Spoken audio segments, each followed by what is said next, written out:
sayon ang na-experience ko dapat na bantayan na nato mga kabataan. Kaya ang na-experience ko pagka tumisa sa Subic, mayon sin mga tao na di tanaraman ko na ng pagkatao.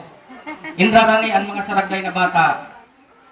Yun na makuha ko, nangyari yun dito. At nga kay nabantayan ko.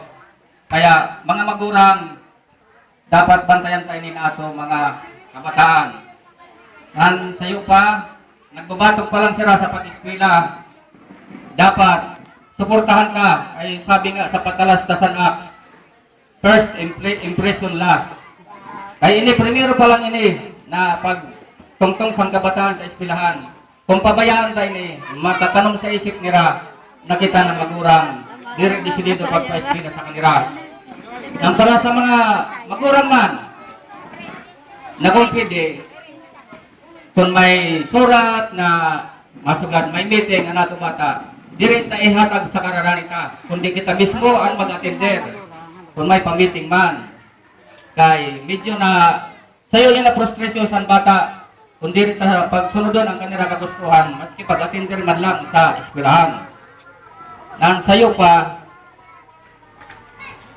para sa ato kabataan, kay may danong bagaan, gobyerno, di rin dapat paragamiton sa iba na bagay. Kung mag-ayaw ang bata para sa eskwelahan na tagan-tasan, para sa kanila, ay kung minsan naimot ka baga, mag-ayaw ang bata, baritagang piso. Tapos ang magurang maambag sa inumon, 20. Kung namamas na yung isang bata, nararaw siya ng pag-iisip. Dapat, kung mahatag kita sa inumon 20, anihatag na sa bata na balon, 30. Para di rin sila pihig. Di ba o?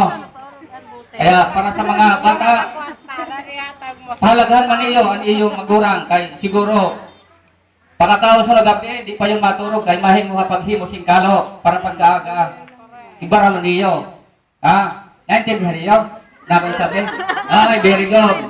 May premia ka mo, pag uli niyo sa balay niyo, ang mahatag si papay niyo.